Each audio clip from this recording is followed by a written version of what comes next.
से सुनना, और पूरे पेपर का जो हम एंटायर पेपर पढ़ने जाएंगे, ग्रुप 2 का जो ये पेपर है, इसको बड़े ही अच्छे तरीके से हम समझेंगे। और इस क्लास से आपको इस पूरे के पूरे सिलेबस का रूट मैप समझ में आ जाएगा, और जब आप चैप्टर्स पढ़ोगे तो लिंक कर पाओगे। तो सबसे पहले पेपर का नाम, पहला पॉइंट इसमें यूज हुआ इकोनॉमिक, एक पॉइंट है, जरा ध्यान दीजिए। पहला पॉइंट जो आपको नजर आएगा वो क्या आएगा, इकोनॉमिक। दूसरा पॉइंट नजर आएगा commercial, and next one is property loss. अब मैं आपको बता देती हूँ, यहाँ पे ये पेपर जो एक मिक्सचर है, इसमें इकोनॉमिक लॉस पढ़ने हैं, इसके अंदर आपको कमर्शियल लॉस पढ़ने हैं, इसके अंदर आपको इंटेलेक्चुअल प्रॉपर्टी लॉस पढ़ने हैं। कितने पता, मैंने चलो 3 तरीके के कानून बता रही हूँ। कौन कौन से, economic loss, commercial loss, intellectual property loss. तो 3 तरीके का मिश्रण आप यहाँ पे देखोगे, अलग अलग तरीके के। अब सबसे पहले देखिए इंस्टीट्यूट का ऑब्जेक्टिव। इंस्टीट्यूट हमसे क्या चाहती है, इंस्टीट्यूट ने कहा कि मैं जो हूं इस पूरे सिलेबस को 2 पार्ट में डिवाइड करते हैं। फर्स्ट पार्ट होगा 60 मार्क्स का, दूसरा पार्ट होगा 40 मार्क्स का। 40 मार्क्स में आपके इंटेलेक्चुअल प्रॉपर्टी लॉज रहेंगे, और पार्ट 1 में आपके इकोनॉमिक एंड कमर्शियल लॉज रहेंगे। क्या क्या बताया मैंने, economic and commercial laws consisting 60 marks, and property laws, intellectual property laws covering 40 marks. Institute ने एकदम साफ बोला कि जो मैं इकोनॉमिक कमर्शियल लॉ 60 मार्क्स में पूछेंगे, यहाँ हमें स्टूडेंट की वर्किंग नॉलेज चाहिए। स्टूडेंट की क्या चाहिए, working knowledge. It means after qualifying CS जब वो कंपनी में जॉब करे तो इकोनॉमी से कनेक्टेड और कमर्शियल लॉ से कनेक्टेड उसे नॉलेज हो। अभी आपको नहीं पता इकोनॉमिक लॉस क्या होते हैं और कमर्शियल लॉस क्या होते हैं, अभी सिर्फ मैं वही बता रही हूँ जो लिखा हुआ है। इसके बाद हम सब चीज डिटेल में समझेंगे, इकोनॉमिक लॉस किसे बोलते हैं और कमर्शियल लॉस किसे बोलते हैं और इंटेलेक्चुअल लॉस किसे बोलते हैं। सेकेंड पार्ट की बात करें तो यहाँ पे इन्होंने थोड़ा सा ध्यान दिया और बोला साफ साफ कि यहाँ पे हम चाहते हैं कंसेप्चुअल एंड बेसिक अंडरस्टैंडिंग। फिर से देखिए क्या वर्ड यूज किया, conceptual and basic understanding of intellectual property loss. तो अब यहाँ पे उसी थीम के अकॉर्डिंग हम चलते हैं, और सबसे पहला पार्ट हमारा इकोनॉमिक एंड कमर्शियल लॉस है। अगर हम इकोनॉमी की बात करें या इकोनॉमी डेवलपमेंट की बात करें, अगर हमें अपनी इकोनॉमी बहुत अच्छे से डेवलप करनी है, बहुत स्ट्रांग तरीके से हम इंडिया को लेकर जाना चाहते हैं, तो इकोनॉमी से कनेक्टेड आप मुझे कुछ बताइए, क्योंकि आप पूरा पेपर 100 नंबर में पढ़ के आए हो इकोनॉमी का क्लास 12 के अंदर। इंफ्रास्ट्रक्चर और सोच के बताइए। ये मैं इसलिए आपसे क्वेश्चन पूछ रही हूं क्योंकि इकोनॉमी पूरा ही पढ़ के आए हो आप, माइक्रो मैक्रो मिला के आप 100 मार्क्स में इकोनॉमी पढ़कर आ चुके हो। अगर हम अपने देश की आर्थिक स्थिति बहुत ज्यादा स्ट्रांग करना चाहते हैं तो आपने कई सारे कॉन्सेप्ट पढ़े होंगे, GDP at MP, GDP at FC, शायद पढ़ा है, नहीं पढ़ा, नेशनल इनकम पढ़ी है, और क्या क्या चीजें पढ़ी हैं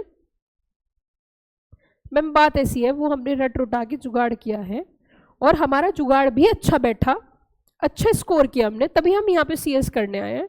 और इकोनॉमी में हम बहुत अच्छे मार्क्स लेके आए हैं, 70-80 सभी के होंगे, 80 प्लस सबके होंगे, 80 90, कुछ बच्चे ऐसे भी होंगे 97 96 है, 95 85 है, 60 से ऊपर तो सब होंगे। तो मैम वो हमने कर लिया जुगाड़, देखो उसके बारे में तो आप पूछो रहा तो ज़्यादा अच्छा है। अब बताइए आप हमें इकोनॉमिक लॉस से कनेक्टेड, तो इकोनॉमी के बारे में आपने बहुत सारी चीज़ें वहाँ पे आप पढ़ के आए हो, ऐसी बात नहीं है।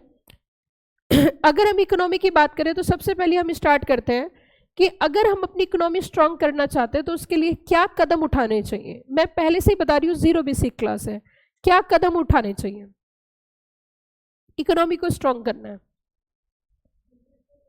बिजनेस पे फोकस करना चाहिए, तो बिजनेस पे अगर इंडिया में फोकस करेंगे तो सिर्फ इंडियन करेंसी आएगी। लेकिन अगर हम अपने देश को, अब एक बात बताइए, मैं सारी चीजें लेके चलूंगी और मैं एकदम 0 से लेके चलूंगी, मुझे नहीं पढ़ाना चैप्टर आज, मैं सिर्फ चैप्टर का ये बताऊंगी चैप्टर्स क्यों हैं, आज सिर्फ चैप्टर क्यों है उसकी लिंकिंग है और कुछ भी नहीं है। आपने सीएमएसएल की बेसिक क्लास पढ़ी, पहले चैप्टर में आपको झलक नजर आई कि फर्स्ट बेसिक क्लास का क्या इंपॉर्टेंस होती है। तो सुनो जरा, हमें ऐसे बहुत सारे सामान होते हैं जो अदर कंट्री से हमें इंपोर्ट करने हैं, हर चीज हमारे पास अवेलेबल नहीं है, और अगर हम अदर कंट्री से इंपोर्ट करेंगे तो हमें क्या चाहिए, फॉरेन करेंसी, और अगर हमारे पास फॉरेन करेंसी नहीं होगी तो उधार लेंगे हम, और उधार लेंगे तो हमारी इकोनॉमी डाउन जाएगी। तो हमें क्या करना चाहिए? फॉरेन करेंसी को मैनेज करना आना चाहिए। यस और नो? फॉरेन करेंसी को मैनेज करना आना चाहिए, नहीं आना चाहिए? अब मुद्दा ये उठता है, एक बात समझिए आप, हमारे पास कुछ पैसे हैं, हमारे पास कुछ फॉरेन करेंसी है, हम उसे बस सेव करते रहें या इसे भूल जाइए। मैं आपको दूसरी चीज समझाती हूँ। कुछ लोगों का नियम होता है कि वो पैसे की सेविंग करते हैं, छोटी छोटी जगह से पैसे बचाएंगे, दिमाग लगाएंगे, बिजली का बल्ब बंद करो, ट्यूबलाइट बंद करो, फैन ऑफ करो, इसको 1 रुपया फालतू क्यों दिया, सब्जी में 2 रुपए कम करो, छोटी छोटी चीजों में सेविंग करने की कोशिश करेंगे। मतलब अपने ब्यूटीफुल माइंड को ज्यादा लगाएंगे कि कैसे सेव किया जाए, संकुचित माइंड का प्रयोग करेंगे। कुछ लोग होते हैं भाई वो छोटी छोटी चीजों पे ध्यान न देके दिमाग को सही जगह लगाते हैं और ज्यादा पैसे कमा लेते हैं। आई एम राइट और रॉन्ग? समझ में आ रही है मेरी बात? एक तरीका हिंदुस्तान के पास ये है कि जो फॉरेन करेंसी अवेलेबल है ना, उसको किसी को देंगे नहीं, प्रॉपर यूटिलाइज करेंगे, इधर पैसा लगाएंगे उधर पैसा लगाएंगे। एक तरीका हमारे पास क्या है कि हम भाई साहब सेविंग भी करेंगे और अब ज्यादा से ज्यादा फॉरेन करेंसी का जुगाड़ करेंगे। अगर सिंपल भाषा में मैं बोलूं, फॉरेन करेंसी का क्या करेंगे? जुगाड़ करेंगे। ये देखेंगे कि हमारे इंडिया के अंदर ज्यादा से ज्यादा फॉरेन करेंसी आ कैसे सकती है। अब एक मुद्दा ये उठता है, एक बच्चा कहने लगा मैम फॉरेन करेंसी किसी को देंगे ही नहीं।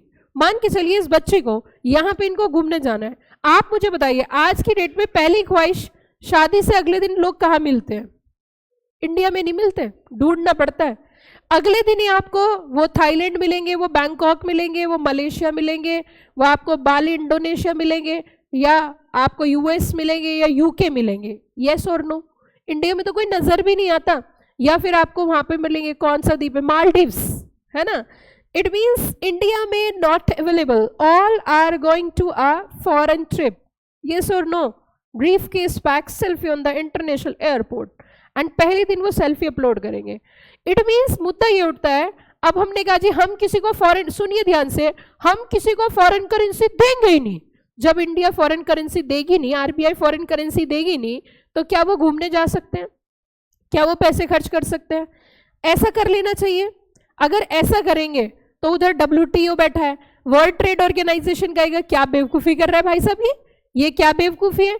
कि कैसे कि ये बेवकूफी तो है भाई, एक तरफ तुम ग्लोबलाइजेशन की बात कर रहे हो, दूसरी तरफ तुम लोगों को इंडिया से बाहर जाने के लिए रोक लगा रहे हो। क्या ऐसा कर सकते हैं? नहीं कर सकते। तो क्या किया जाए? बैलेंसिंग। तो क्या किया जाए बच्चों? बैलेंसिंग। और इसके लिए हमारे देश के अंदर एक कानून है, एक एक्ट बनाया गया जिसका नाम रखा गया FEMA act 1999, foreign exchange management act 1999, जिसका एकमात्र उद्देश्य है कि हम फॉरेन करेंसी को मैनेज करेंगे, फॉरेन करेंसी पे रोक नहीं लगाएंगे, फॉरेन करेंसी को क्या किया जाएगा? मैनेज किया जाएगा, प्रॉपर मैनेजमेंट होगा।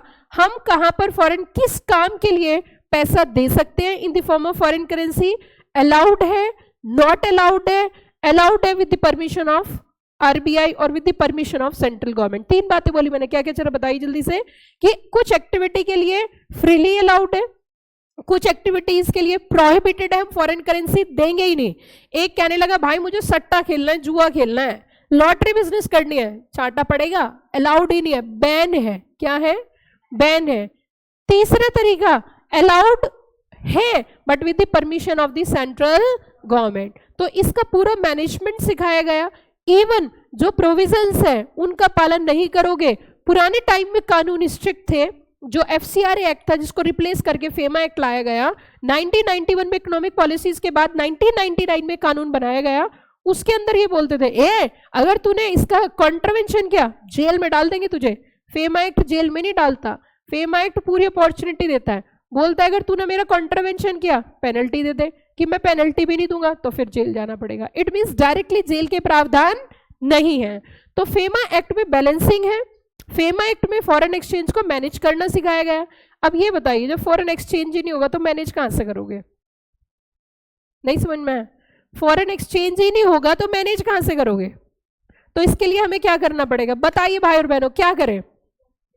फॉरेन ट्रेड करें। कहने लगे जी हम तो सामान बेचने जाएंगे फॉरेन कंट्री, हमारे अंदर इतनी देशभक्ति आ गई आज कि हम तो फॉरेन कंट्री सामान बेचने जाएंगे। तो इसके लिए जरा ठहरो, थोड़ी देर लगेगी। इंडिया में क्या बोला गया कि भैया एक काम करते हैं, गवर्नमेंट ने क्या डिसाइड किया कि हम है ना फॉरेन ट्रेड की पॉलिसीज बनाते हैं और हर 5 ईयर्स में उसे चेंज करते जाएंगे। तो इन्होंने यहाँ पे फॉरेन ट्रेड पॉलिसीज बनाई।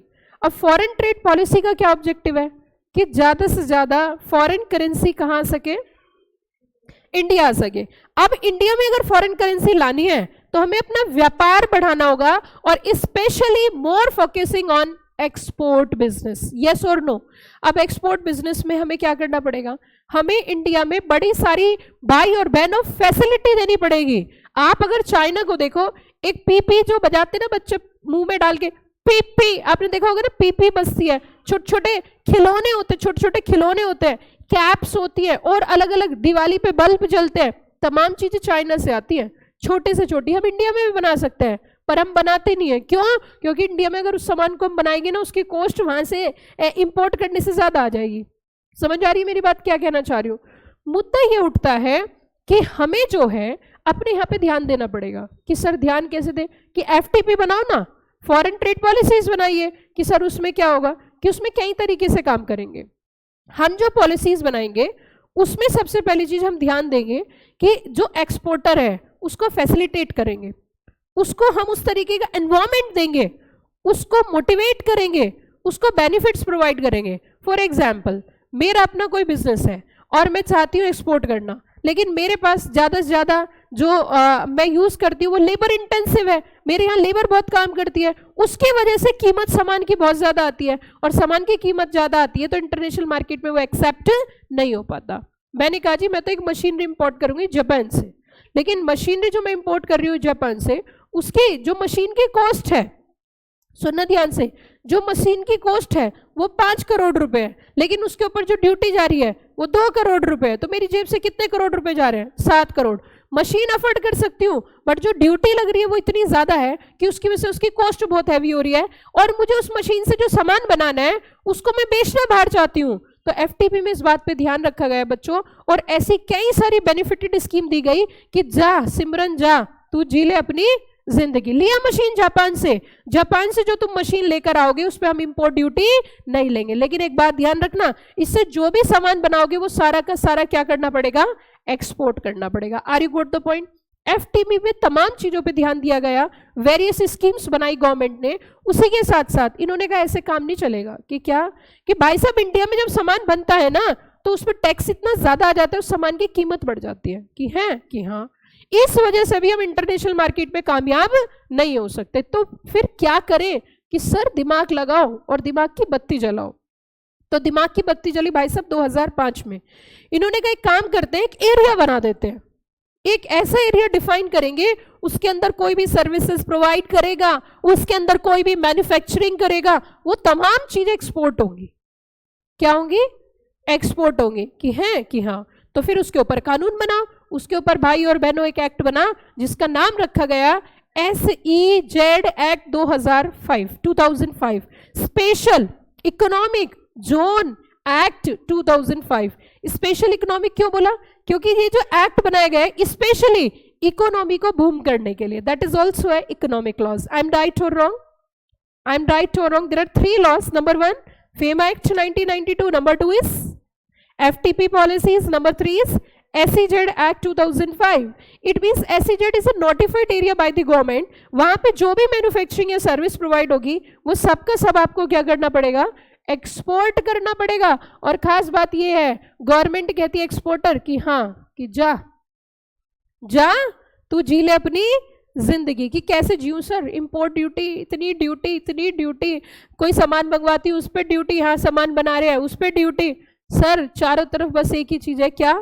ड्यूटी और सिर्फ ड्यूटी। गवर्नमेंट ने कहा ना बेटा ना सोना बाबू ना, तू जी ले अपनी जिंदगी। की सर कैसे जीऊं? ड्यूटी कि SEZ में जो काम करेगा, जो मैन्युफैक्चरिंग करेगा, 0 टैक्स। हाँ क्या बोला मैंने, जरा बताना। 0 tax, tax free area, tax free zone एक अलग ही गोला है जिसमें जाके आपको किसी प्रकार का कोई टैक्स नहीं देना। तो इसके लिए तीसरा एक्ट कौन सा है जरा बताइए? SEZ act 2005। अब थोड़ा सा अगर हम आगे बढ़े तो जरा देखिए आप, हमने यहाँ पे एक कानून की बात करी, जिसकी हमने फेमा की बात करी, हमने यहाँ पे बात करी आपकी बात करी हमने किसकी, एसईजेड की बात करी, एसईजेड हमारे यहाँ पे कवर हो गया। अब आगे सुनो, हमने एफटीपी की बात करी। अब कहने लगे भैया एक बात और सुनो, कि क्या जी, कि एक बात और सुनिए, कि क्या, बताइए तो सही। कि देखिए बात ऐसी है कि आपने दो चीजों पे ध्यान दिया, आपने फॉरेन एक्सचेंज मैनेज करा लिया, आपने ट्रेड पॉलिसीज भी बना दी, आपने एरिया भी डिफाइन कर दिया, लेकिन जब तक वो लोग हमारे देश में नहीं आएंगे हम आगे कैसे बढ़ेंगे? नहीं समझ में आया? जब तक फॉरेन कंट्रीज के लोग इंडिया में आके निवेश नहीं करेंगे, इंडिया में मैन्युफैक्चरिंग नहीं करेंगे, हम आगे कैसे बढ़ेंगे? कि करना पड़ेगा। तो उसके लिए भी नियम बनाए गए, और वो है एफडीआई, फॉरेन डायरेक्ट इन्वेस्टमेंट। क्या बोला मैंने? Foreign direct investment. बस यही आपको पढ़ना है। Foreign direct investment regulations and policies is also a economic law. कौन सा लॉ है बच्चों? Economic law. अब इसी से कनेक्टेड कुछ और बातें पढ़ते हैं, और जब कनेक्टेड चीजें पढ़ेंगे तो हम एक एक कॉन्सेप्ट को, एक एक चैप्टर को क्लियर करते जाएंगे। और इवन आपको ये नहीं सोचना FEMA Act is a part of a company or a JIGL or a setting up. Oh no. It's a part of CMSL. No, it's a part of not a ECIPL. बेइज्जती कर दी आपने मेरी। Economic law. Not even ECIPL, but हम क्या बोल सकते हैं? That is a economic law. ये होता है एक्चुअल में, ये होती है कि इतनी सारी चीजों की क्लैरिटी होना। बच्चा जब एक महीने तक क्लास में पढ़ता तो बैठा होता है, लेकिन उसे यही नहीं पता कि चैप्टर कौन से सब्जेक्ट का है। अरे सब्जेक्ट तो भूल जाइए, उसे यही नहीं पता किस ग्रुप में आता है, किस ग्रुप में आता है यही नहीं पता। एक महीने तक वो कंफ्यूज रहता है। मैं इधर पढ़ा रही हूँ एसीजेड, बच्चा बोल रहे मैम कंपनी लॉ, बस वही हो जाता है दिमाग खराब। इसीलिए पहले ये तो पता हम पढ़ क्या रहे हैं, और ये तो पता हम पढ़ क्यों रहे हैं। अब देखिए अगली बात सुनिए, हमारे देश पर राज किसने किया? अंग्रेजों ने। क्यों राज किया? राज क्यों किया?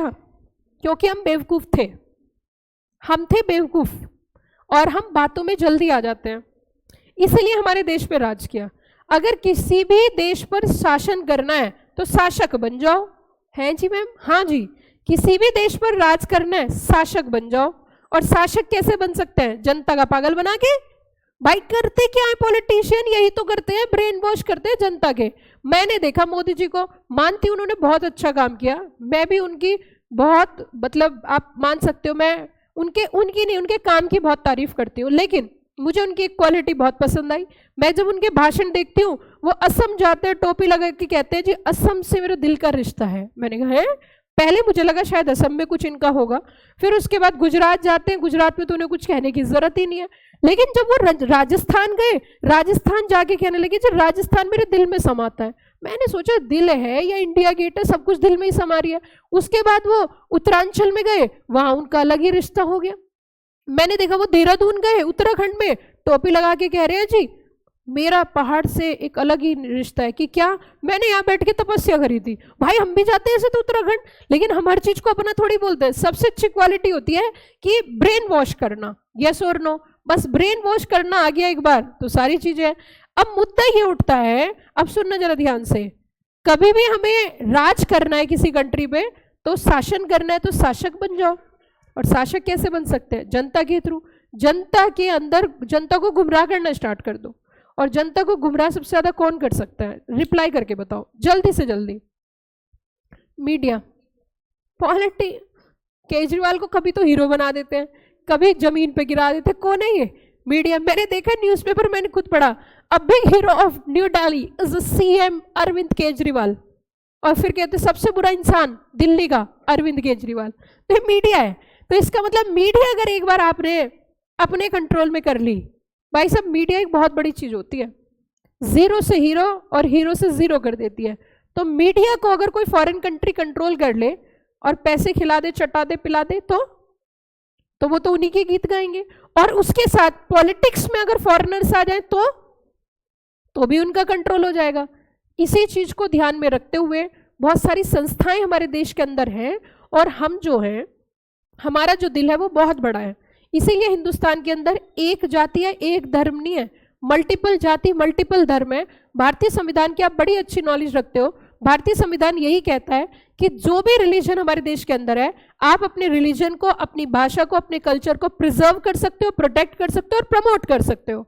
तो इसी चीज को ध्यान में रखते हुए कुछ रिलीजियस इंस्टीट्यूशंस हैं, अगर उनको बाहर से फंडिंग आएगी, वो बाहर से फंड पे फंड दे रहे हैं और अपने रिलीजन को प्रमोट कर रहे हैं और उससे दूसरों को इन्फ्लुएंस कर रहे हैं, कन्वर्ट कर रहे हैं, या इन्फ्लुएंस कर रहे हैं, कन्वर्ट कर रहे हैं और अपने ही पर्सन नॉमिनेट कर करके पॉलिटिक्स में भेज रहे हैं, तो भाई और बहनों हमारा क्या होगा? फिर दोबारा से वही होगा जो 200 साल पहले हुआ था, फिर दोबारा से वही होगा जो 200 साल पहले शहीद हुए थे, फिर से तुम्हें भगत सिंह और मुझे लक्ष्मीबाई बनना पड़ेगा कि चमक उठी सन 57 में वह तलवार पुरानी थी, बुंदेले हर बोलो के मुंह हमने सुनी कहानी थी, और खूब लड़ी मर्दानी वो झांसी वाली रानी थी। इट मीन्स फिर दोबारा से आपको झांसी वाली रानी और भगत सिंह बनना पड़ेगा। क्यों? क्योंकि हमारे देश पे क्या हो जाएगा? कंट्रोल। परंतु अब ये बदलता भारत है, ये इंटेलिजेंट भारत है, ये युवाओं का भारत है और ये माइंडेड पर्सन्स का भारत है। ऐसी बात नहीं पहले लोग माइंडेड नहीं थे, लेकिन वो बहुत सिंपल और सीधे लोग थे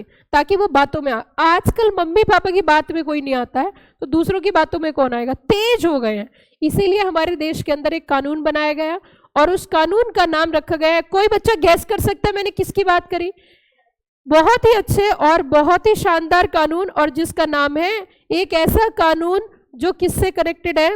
law relating to foreign contribution regulation. अब सुनो मेरी बात, इन्होंने कहा फॉरेन कंट्रीब्यूशन को मना नहीं कर रहे भाई और बहनों, लेकिन फॉरेन कंट्रीब्यूशन लेगा कौन? इस चीज के लिए इस कानून के अंदर लिखा politician, specially news columnist, editor, printer, media connected company, इनको साफ रूप से कहा ए मीडिया की होश में रहना, 1 रुपया भी तुम कहां से नहीं ले सकते, फॉरेन कंट्रीब्यूशन के रूप में नहीं ले सकते। कुछ संस्थाएं आपने देखी होंगी जो फॉरेन करेंसी से चलती, जिनको बाहर से बहुत सारी डोनेशंस आती है, वो कहते हैं डोनेशन की मुझे कोई दिक्कत नहीं, आप बाहर से डोनेशन लो, लेकिन कंट्रोल हमारा होगा। कि कैसे? जो संस्था बाहर से कंट्रीब्यूशन लेगी उसे रजिस्ट्रेशन कराना पड़ेगा इस कानून के तहत, जो पैसा आएगा वो अकाउंट ट्रेसेबल होगा। प्रॉब्लम नहीं है, लीजिए, क्योंकि इन्होंने वर्ड यूज किया रेगुलेशन। क्या वर्ड यूज किया? रेगुलेशन। बताइए कौन सा लॉ है? इकोनॉमिक लॉ है, कमर्शियल लॉज है? Come on reply, it's economic law और कमर्शियल लॉ? Economic law. आगे सुनिए, अब मेरी बात सुनो। पॉलिटिशियन है, कैसे बने जी? पहले गुंडे थे, सुनना ध्यान से, और बहुत काम की बात बता रही हूं। पहले जी पैसा कमाया। पैसे कैसे कमाया? किसी को उठवाना है क्या? किसी का मर्डर करवाना है, डकैती, किडनैपिंग, कुछ भी करवाना है, हमसे संपर्क करें, 2 लाख में हो जाता है। इट मीन्स पहले क्या किया? मर्डर प्राइवेट लिमिटेड, बेस्ट डकैती private limited, kidnap private limited, धोखाधड़ी किडनैप प्राइवेट लिमिटेड, दोनों काम होते हैं सस्ते में। अच्छा जी, पहले पैसा कमाया, पैसा बहुत कमाया, कैसे? क्राइम कर करके, फिर उसके बाद सरेंडर कर दिया। भाई और बहनों, हम जिएंगे आपके लिए, हम मरेंगे आपके लिए। फिर पॉलिटिक्स में आ गए, इन्फ्लुएंस हो गया, और पैसा आ गया। अब वो पैसे से पैसा कमाया और जितनी लूट कर सकते थे सब लूट करी, और लूट पाट करके हम तो चले 7 समुंदर पार। इंडिया से पैसा कमाया और पैसा ले जाके फॉरेन कंट्री में जमा कर दिया। अब ये बताइए, जो अमीर है वो अमीर होता जा रहा है, जो गरीब है वो गरीब होता जा रहा है। क्यों? काला धन। क्या इस पे रोक लगनी चाहिए? नहीं लगनी चाहिए। क्या प्रॉपर टैक्सेशन आना चाहिए? नहीं आना चाहिए। क्या सोर्स पता होनी चाहिए? नहीं होनी चाहिए। इसके लिए इंटरनेशनल लेवल पर fat financial action task force ने काम किया और उन्हीं के द्वारा मॉडल दिया गया और हिंदुस्तान के अंदर कानून आया जिसका नाम रखा गया प्रिवेंशन ऑफ मनी लॉन्ड्रिंग, जो कि शॉर्ट में जिसका नाम हम बोलते हैं PMLA। ये कानून भी इकोनॉमी से कनेक्टेड है, क्योंकि जो अमीर हो रहा है वो अमीर हो रहा है, जो गरीब हो रहा है वो गरीब हो रहा है। इकोनॉमी हमारी कंगाल हो रही है, खत्म हो रही है, तो इकोनॉमी को बैलेंस करने के लिए ऐसे कानून की जरूरत थी जिसका नाम क्या रखा गया? PMLA। आप देखते हो बैंक में जब आप अकाउंट खुलवाते हो, आप स्टॉक ब्रोकर के पास अपना अकाउंट ओपन करवाओगे, KYC नॉर्म्स होते हैं। KYC नॉर्म्स किसकी वजह से है? PMLA as per FATF guidelines. Are you got the point everybody? बताइए, PMLA आपका कौन सा लॉ है? कमर्शियल लॉज और इकोनॉमिक लॉज? इकोनॉमिक लॉज, क्योंकि इकोनॉमी को स्ट्रॉन्ग करने के लिए ये कानून आया। उसी के साथ बच्चों ODI है, external commercial borrowing. External commercial borrowing आप जानते हो कि फॉरेन कंट्री से हम जब बोरोविंग्स करते हैं, that is also economic law. अब धीरे धीरे हम थोड़ा सा आगे चलेंगे और यहाँ पे हम कुछ कमर्शियल लॉज की बात करेंगे। कमर्शियल लॉज में जो मेरा फेवरेट कानून है, सबसे अच्छी चीज, अब आप देखिए, अब हम यहां पे कुछ बातें करेंगे, क्या क्या जरा सुनो, अब ध्यान देना जरा। 11, 12, 13, 14 ये कानून की हम बात करेंगे। Proper competition law, law relating to consumer protection, legal metrology, RERA. Consumer के राइट प्रोटेक्ट होने चाहिए। कंज्यूमर के राइट क्या होने चाहिए बच्चों? प्रोटेक्ट। अभी हम 60 मार्क्स का ही डिस्कशन कर रहे हैं, अभी हम 60 मार्क्स का ही डिस्कशन कर रहे हैं, अभी 40 मार्क्स पे नहीं आए। अभी सिर्फ और सिर्फ हम 60 मार्क्स पढ़ रहे हैं और उसको समझ रहे हैं, समझ डेवलप कर रहे हैं कि एक्चुअल में क्या है और किस तरीके से हमें इसे आगे लेकर चलना है। सुनो जरा ध्यान से, अब मैं आपको इंटरकनेक्ट करूंगी। मान के चलिए आपने कोई सामान खरीदा और वो सामान आपको खराब मिला, डेफिशिएंसी थी उसमें, डिफेक्ट था गुड्स में। गुड्स में क्या है? डिफेक्ट है। तो इंसान कहाँ जाएगा? कोर्ट में जाएगा। कोर्ट में जाएगा तो केस फाइल करेगा। केस फाइल करेगा तो जितने का वो सामान नहीं, उससे ज़्यादा उसकी लीगल फीस आ जाएगी, उससे ज़्यादा उसका टाइम वेस्ट हो जाएगा। तो इसीलिए कंज्यूमर के राइट को प्रोटेक्ट करने के लिए एक कानून बना, कंज्यूमर प्रोटेक्शन एक्ट। कौन सा बोला मैंने? Consumer protection act. क्लियर होगी बात? अब दूसरी बात सुनो, मान के चलिए आपको बहुत तेज प्यास लगी, गर्मी हो रही है, आप नीचे गए और नीचे जाके आपने पेप्सी पी और पेप्सी आपको 20 रुपए की कॉस्ट में मिल गई। लेकिन आप जैसे कि जानते हो इंडिया के अंदर सॉफ्ट ड्रिंक्स में 2 बड़ी कंपनियां हैं, एक पेप्सी और दूसरी क्या है? कोक है।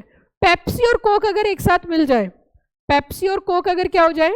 एक साथ मिल जाए, तो हम कह सकते हैं कि मनमाने प्राइस चार्ज करेंगे। और उन्होंने क्या किया, पेप्सी और कोक जब एक साथ मिली तो उन्होंने क्या किया कि अब जो कोल्ड ड्रिंक 20 की थी वो 50 की कर दी या 100 की कर दी, जनता को लेनी पड़ेगी। राइट किसके अफेक्ट हुए? कंज्यूमर के। तो इसको प्रोटेक्ट करने के लिए एक एक्ट आया, कंपटीशन एक्ट 2002। क्या बोला मैंने? Competition act. इसका मतलब जितना ज्यादा कंपटीशन होगा उतना ज्यादा राइट किसके प्रोटेक्ट होंगे? कंज्यूमर के। तो यहां पे कंज्यूमर के राइट को प्रोटेक्ट करने के लिए दूसरे कानून कौन सा बोला मैंने? Competition act 2002। तीसरी बात सुनो, आप कोई सामान खरीदने गए, उसके ऊपर प्राइस लिखा है मैक्सिमम प्राइस 25, आपसे चार्ज करे 35, आपके राइट अफेक्ट हुए। तो क्या इसके लिए कोई कानून होना चाहिए? नहीं होना चाहिए। इसके लिए कानून है बच्चों, लीगल मेट्रोलॉजी एक्ट। क्या बोला मैंने? Legal metrology act. आपने 1 किलो सामान लिया, आपको मिला आधा किलो, आधा किलो की आपकी चोरी कर दी, आपके पास अधिकार है, आप लीगल मेट्रोलॉजी एक्ट के तहत उसके अगेंस्ट क्या ले सकते हो? Action. Proper measurement and proper price. Got the point everybody? उसी के साथ साथ बच्चों, equal distribution of essential commodities, that is the essential commodities act 1955। हटा दिया है, वो बहुत कम है, एक पेज का ही दिया, ज्यादा नहीं है। ये हमने जो बात करी है डायरेक्ट ऐसे कानून की बात करी है जो कंज्यूमर के राइट प्रोटेक्ट कर रहे हैं। कौन कौन से जरा बताना? Consumer act, competition act, legal metrology. अब अगली बात सुनो, रियल एस्टेट में राइट बहुत अफेक्ट होते थे। रियल एस्टेट वाले बेचारे कंज्यूमर कोर्ट में जाते थे, लेकिन तब भी उनको कुछ हो नहीं पा रहा था, तो उनके लिए एक स्पेशल कानून बनाया गया जिसका नाम रखा RERA, real estate. Real estate में जैसे आपने कोई फ्लैट की बुकिंग करी, कोई प्लॉट की बुकिंग करी, तो उसके लिए भी बच्चों एक कानून बनाया गया जिसका नाम रखा गया रेरा। क्या बोला मैंने जरा बताना? RERA, real estate regulation and development law. एक तो रियल एस्टेट को रेगुलेट करना है। रेगुलेट कैसे होता है? लाइसेंसिंग से, रिक्वायरमेंट से, रेगुलेशन से, प्रोविजन से, पेनल्टी से, और डेवलपमेंट के लिए कुछ नए नए मेजर्स लेके आए। जैसे कि मैं आपको शॉर्ट में बता देती हूँ कि अगर कोई भी बिल्डर है, कोई भी प्रमोटर है, कोई सोसाइटी डेवलप कर रहा है, जब तक वो रेरा के तहत अपना रजिस्ट्रेशन नहीं करा लेगा और उसे रजिस्ट्रेशन नंबर नहीं मिल जाएगा, तब तक किसी से 25 पैसे भी बुकिंग के नहीं ले सकता। पहले क्या करते थे? फेंसिंग करी, झंडे लगाए, पैसे लेने स्टार्ट। अब ऐसा नहीं होता, आप पहले रेरा में रजिस्ट्रेशन कराना पड़ता है, उसके बाद ही आप कोई पैसा ले सकते, उससे पहले कोई पैसा नहीं ले सकते। बहुत सारे अधिकारों को प्रोटेक्ट किया रेरा एक्ट ने, और इसकी वजह से अब धीरे धीरे step by step real estate में जो स्कैम्स, जो फ्रॉड्स, जो कंज्यूमर के राइट अफेक्ट होते थे, वो कहीं हद तक कम हो गए हैं। तो ये हम पढ़ेंगे रेरा में। इसके बाद बच्चों अगर हम बात करें इंटेलेक्चुअल